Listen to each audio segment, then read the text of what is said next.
Hello everybody, hope you are doing well.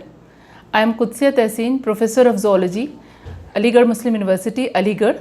I'll be telling you something about nematodes. So let's peep into the world of nematodes through this tiny window. Nematodes are considered to be the most abundant and genetically diverse yet multicellular organisms. They are considered to be having a great number of species which are still to be known.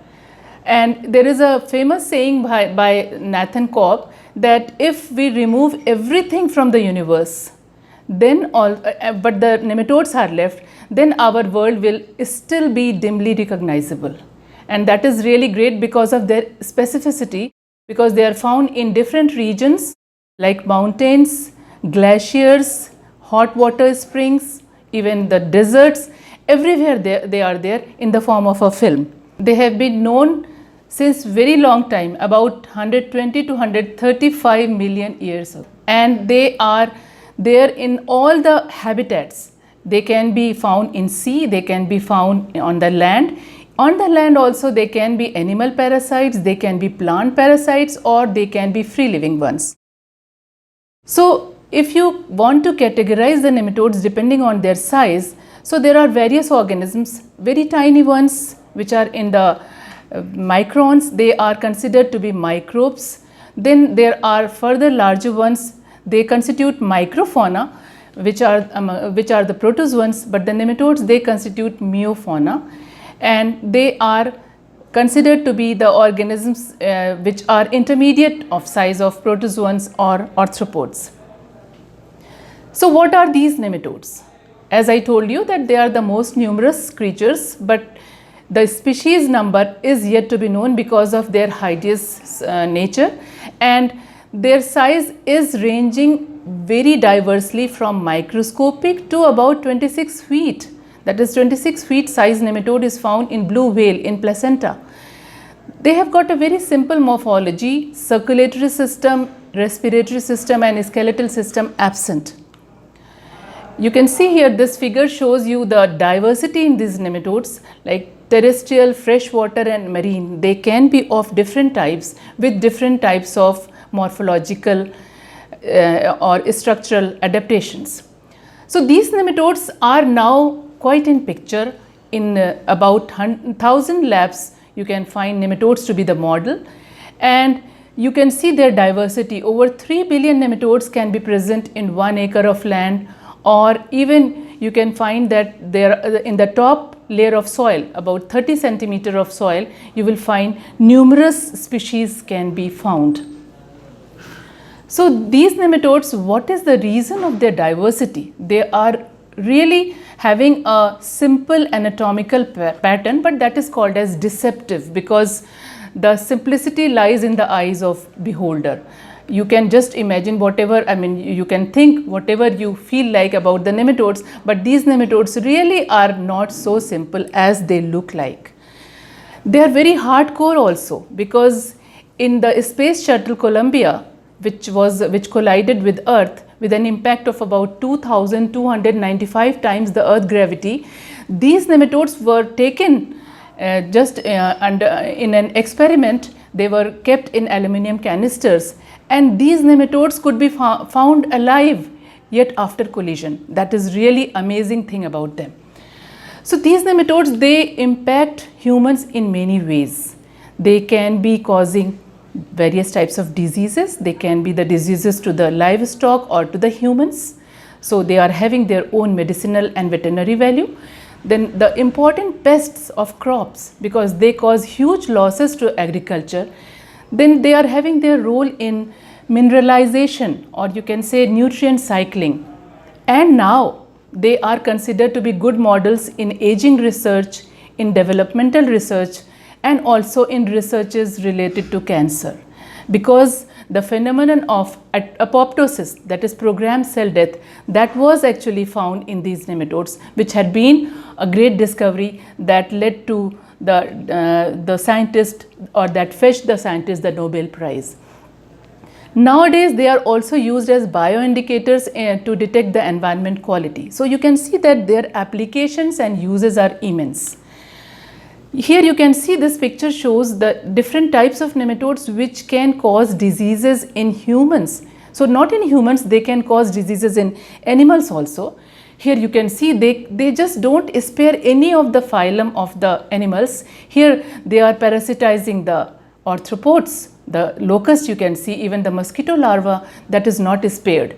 And you can see the pupa which has exploded to release millions of nematodes. And these nematodes basically they are the parasitic nematodes which are killing these pupae, and in turn they are used as effective biocontrol agents. So you can imagine the uses or the applications or the importance of these nematodes.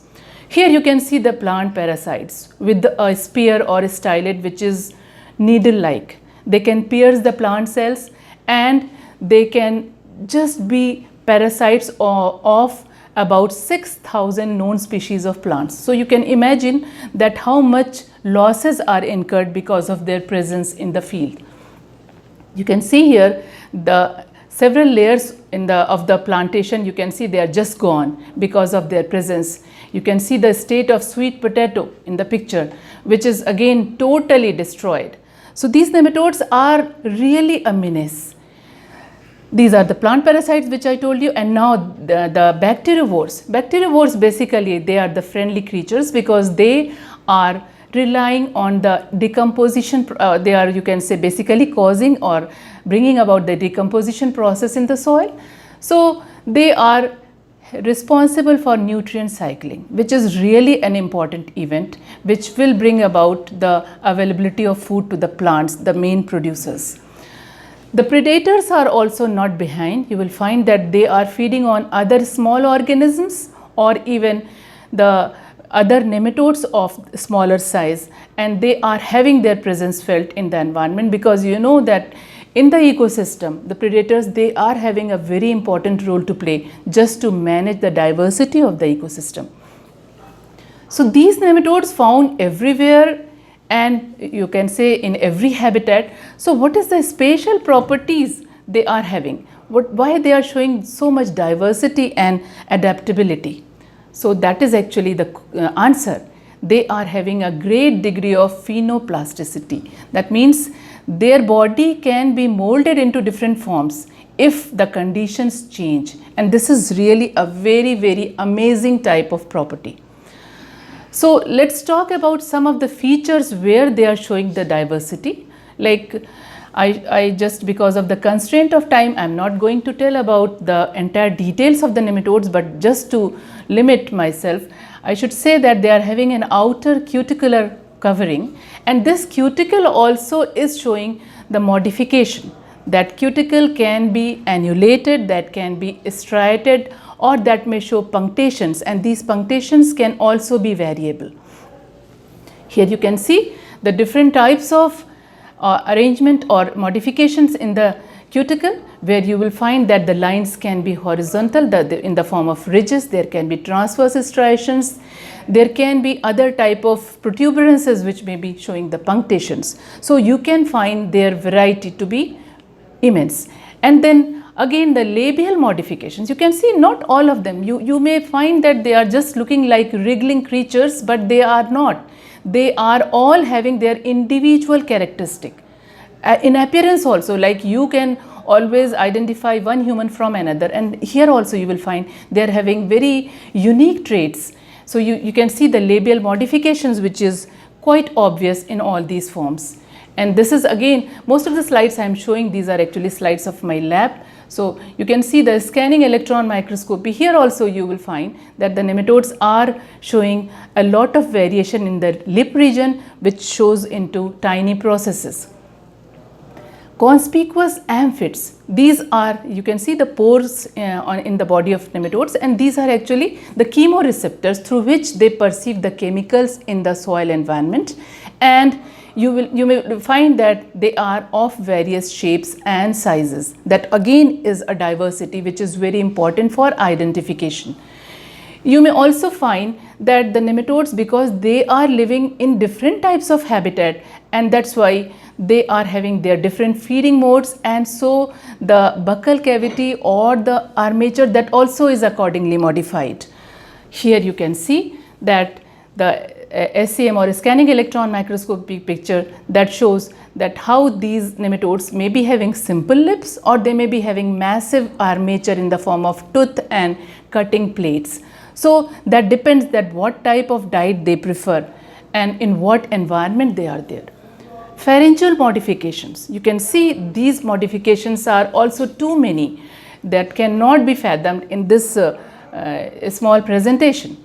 Then you can see here that the genital opening, that is of the male and female, because you find that they are the sexes are separate, they are dioecious, and here also you will find that there is a lot of variation which basically has got a good identification value. The tails of male, you can find that they also are variable and they are present in different types of habitat, and that's why they are having this type of adaptations. This is actually an interesting feature that you will notice that in some of the nematodes which are found in aquatic environment. So water is basically putting a lot of constraint in their movement because they can get swayed away with the water current, and in order to anchor or in order to hold, you can say, the grip to the substratum, they are having a special type of tube like structure that is presented in this figure, that this tube basically is leading to a duct, and that is connected to glands, caudal glands. So these caudal glands, they provide a sort of hold fast organ to the nematode so that they can get anchored to the substratum, and then they can take their food while just being attached to the substratum on their tails.